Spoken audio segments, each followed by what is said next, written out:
Good morning students.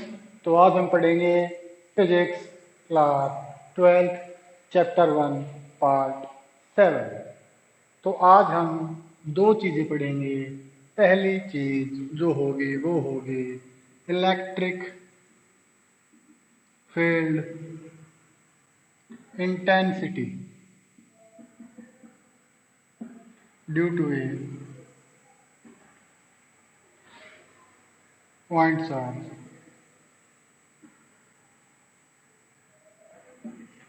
और second हम पढ़ेंगे कि क्यू नोट जो टेस्ट चार्ज होता है उसको हम लगभग ज़ीरो क्यों लेते हैं। तो आज हम ये दो चीज़ें पढ़ेंगे कि इलेक्ट्रिक फील्ड इंटेंसिटी किसी पॉइंट चार्ज के कारण किसी पॉइंट पर कितनी होगी और हम क्यू नोट को हमेशा ही ज़ीरो या ज़ीरो, क्योंकि चार्ज ज़ीरो नहीं ले सकते, लेकिन हम हमेशा क्यू नोट को काफ़ी छोटा लेते हैं such that q naught tends to zero.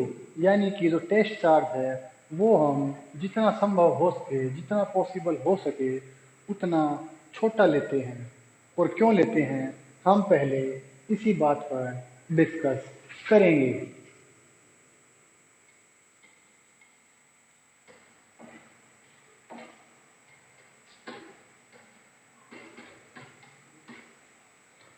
तो मान लीजिए ये कोई चार्ज क्यू है और इसकी वजह से यहाँ तक इसका फील्ड है। Let us suppose this is electrostatic field और simply electric field due to this charge Q. तो हम देखते हैं कि टेस्ट चार्ज यहाँ पर है और ये काफ़ी बड़ा है, तो इसका अपना खुद का फील्ड भी काफ़ी बड़ा होगा। और मैं जैसे ही इसको इसके पास लेकर जाऊंगा तो क्या होगा, जैसे ही मैं क्यू नोट को यहाँ लेकर आया तो इसका जो खुद का इलेक्ट्रिक फील्ड है वो इंटरेक्ट करना शुरू कर देगा। किसके फील्ड के साथ? इसके फील्ड के साथ। तो ये चार्ज अब यहाँ पर है, इस पॉइंट पर है और इसको अभी से इस चार्ज का प्रभाव इफेक्ट फील हो रहा है। तो देखते हैं, अगर क्यू नोट काफ़ी छोटा होता तो उसका फील्ड भी काफ़ी छोटा होता और इस पॉइंट को हम मान लेते हैं बी। तो देखिए, जब क्यू नोट काफ़ी छोटा है तो ये बता रहा है कि इसका फील्ड यहाँ तक है, जबकि इसका एक्चुअल फील्ड यहाँ से स्टार्ट है। तो ज़्यादा एक्यूरेट रीडिंग हमें टेस्ट चार्ज को जितना छोटा लेंगे उतनी ही ज़्यादा एक्यूरेट रीडिंग्स हमें मिलेंगी। जबकि इस केस में हमें लगेगा कि इस चार्ज का फील्ड यहाँ तक है, क्योंकि जैसे ही मैं चार्ज इस पॉइंट पर लेकर आया हूँ इसको इसका प्रभाव महसूस होना शुरू हो गया है। तो हम कह सकते हैं कि as we moved Q naught to the point A, it will start experiencing a force due to charge Q, and it will suggest that the electric field is at point A due to charge Q.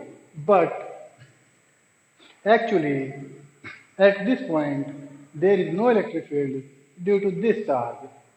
This charge is experiencing force due to interaction of electric field of this charge with this charge। इसीलिए हम test charge को जितना हो सके उतना छोटा लेते हैं। तो ये बात आपको समझ में आ गई होगी। अब हम देखते हैं इलेक्ट्रिक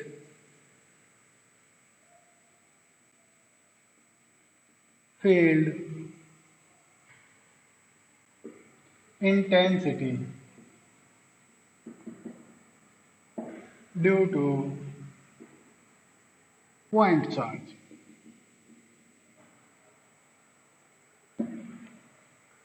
तो अब हम देखते हैं कि किसी पॉइंट चार्ज के कारण किसी पॉइंट पर कितना इलेक्ट्रिक फील्ड होगा। तो हम मान लेते हैं कि यहाँ पर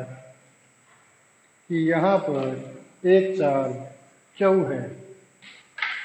हम मान लेते हैं कि यहाँ पर ये चार्ज Q है और ये पॉइंट A है और ये पॉइंट